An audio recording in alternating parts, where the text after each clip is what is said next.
How the Grinch Stole Christmas by Dr. Seuss. Every Who down in Whoville liked Christmas a lot.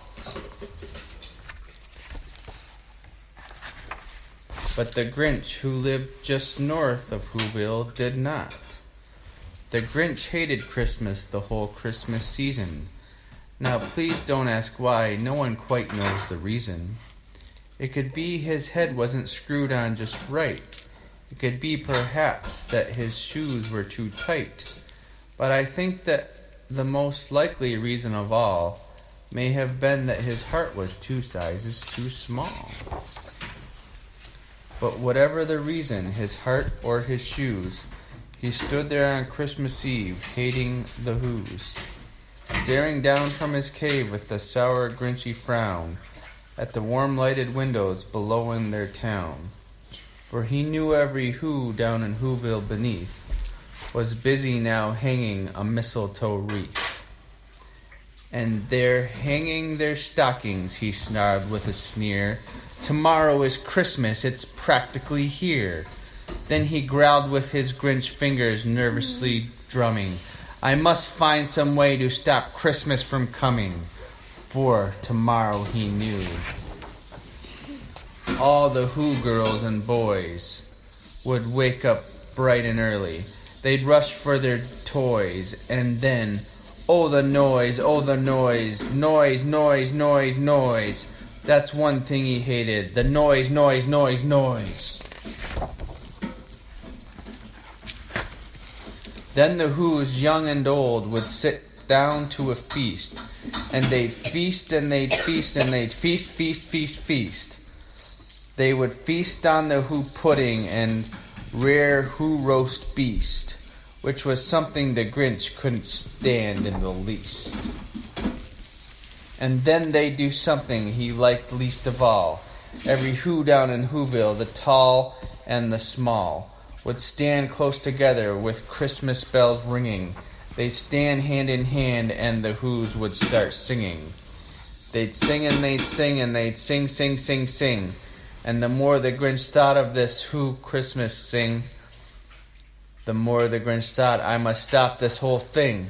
Why, for 53 years I've put up with it now. I must stop this Christmas from coming, but how?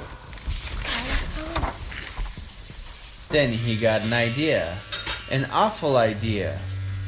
The Grinch got a wonderful, awful idea.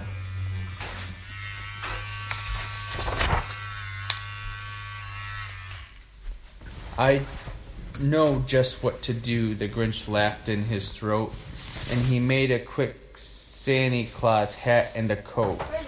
And he chuckled and clucked, what a great Grinchy trick. With his coat and his hat, I look just like Saint Nick. All I need is a reindeer, the Grinch looked around, but since reindeer are scarce, there was none to be found. Did that stop the old Grinch? No, the Grinch simply said, if I can't find a reindeer, I'll make one instead. So he called his dog Max, then he took some red thread, and he tied a big horn on the top of his head. Then he loaded some bags and some old empty sacks on a ramshackle sleigh, he hitched up old Max. Then the Grinch said, giddy up, and the sleigh started down toward the homes where the Who's lay a snooze in their town. All their windows were dark, quiet snow filled the air. All the Who's were all dreaming sweet dreams without care. When he came to the first little house on the square, this stop number 1, the old Grinchy Claus hissed, and he climbed to the roof, empty bags in his fist. Then he slid down the chimney, a rather tight pinch, but if Santa could do it, then so could the Grinch. He got stuck only once for a moment or two. Then he stuck his head out of the fireplace flue, where the little Who stockings all hung in a row. These stockings, he grinned, are the first things to go. Then he slithered and slunk with a smile most unpleasant Around the whole room he took every present.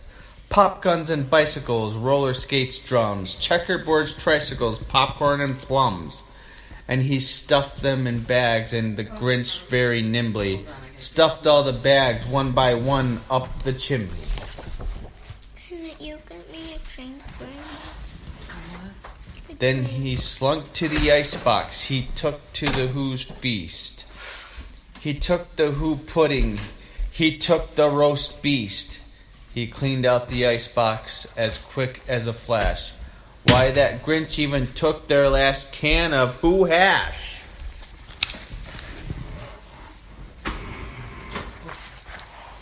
Then he stuffed all the food up the chimney with glee, and now grinned the Grinch, I will stuff up the tree. And the Grinch grabbed the tree and he started to shove.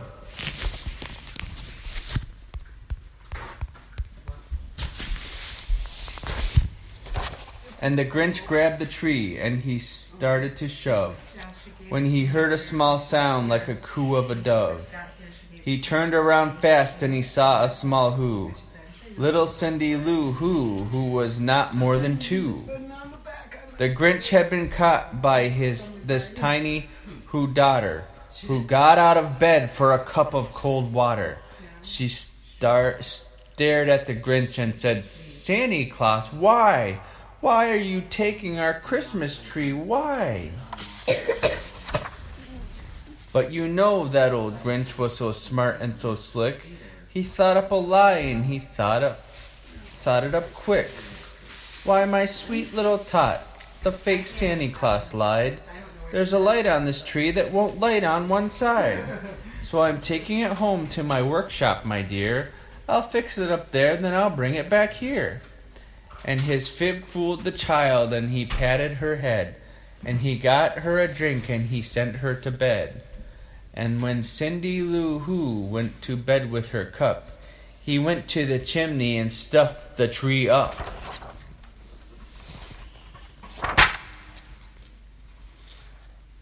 Then the last thing he took was the log for their fire. Then he went up the chimney himself, the old liar. On their walls he left nothing but hooks and some wire. And the one speck of food that he left in the house was a crumb that was even too small for a mouse. Then he did the same thing to the other Who's houses, leaving crumbs much too small for the other Who's mouses.